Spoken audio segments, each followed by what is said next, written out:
Cat litre को और कब चेंज करनी चाहिए, तो ये सबसे अहम क्वेश्चन है, ख़ास तौर पे उन फैमिलीज़ के लिए जिनके पास कैट मौजूद होती है और प्रेगनेंट फीमेल घर में मौजूद है, तो उसको ख़ास एहतियात करनी चाहिए क्योंकि कैट से इन्फेक्शन जो है उनको लग सकता है और बेबी की हेल्थ जो है वो अफेक्ट हो सकती है। कैट में एक पैरासाइट होता है जिसको ड्रॉक्सोफिला कहते हैं, वो फीसेस में उसकी एग्स खारिज होती हैं, जो कि 3 to 5 डेज़ अगर कैट के लिटर में रहें तो इन्फेक्टिव स्टेज उनकी हो जाती है। वो इंजेक्शन के ज़रिए, डस्ट पार्टिकल के ज़रिए ह्यूमन को इफेक्ट कर सकते हैं या हाथों के ज़रिए जो है वो इंसान के जिस्म में एंटर हो सकते हैं। तो ड्रॉक्सोफिला के इन्फेक्शन से बचाव के लिए सबसे इम्पोर्टेंट चीज़ ये है कि हर तीसरे दिन आप कैट लीटर चेंज करें। हर तीसरे दिन कैट लीटर चेंज करने से एक तो बैड स्मेल नहीं आती, दूसरा जो है इन्फेक्शन से बचा जा सकता है।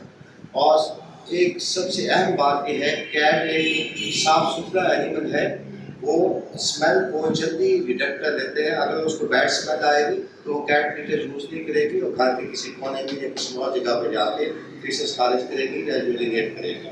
और अगर कैट लीटर चेंज वक्त पे नहीं करते और डर्टी हो जाती है तो उससे कैट में भी इन्फेक्शन, ख़ास तौर पे यूटीआई इन्फेक्शन जो है वो उसके यूरिन की प्रॉब्लम आना शुरू हो जाती हैं और भी उनके काफ़ी सारे मसाइल होते हैं जो कैट लीटर बर वक्त चेंज ना करने से आते हैं।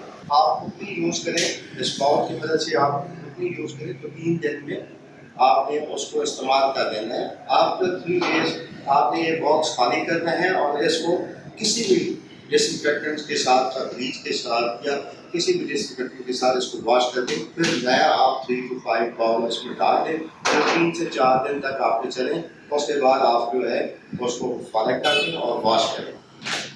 ख़ास तौर पे प्रेगनेंट फीमेल घर में मौजूद है तो वो कैट लीटर चेंज ना करें। अगर वो चेंज करती भी हैं तो ग्लव्स यूज़ करें। ग्लव्स यूज़ करने के बाद कैट लीटर साफ़ करें और उसके बाद जो है आप हाथों को अच्छी तरह से वॉश करें।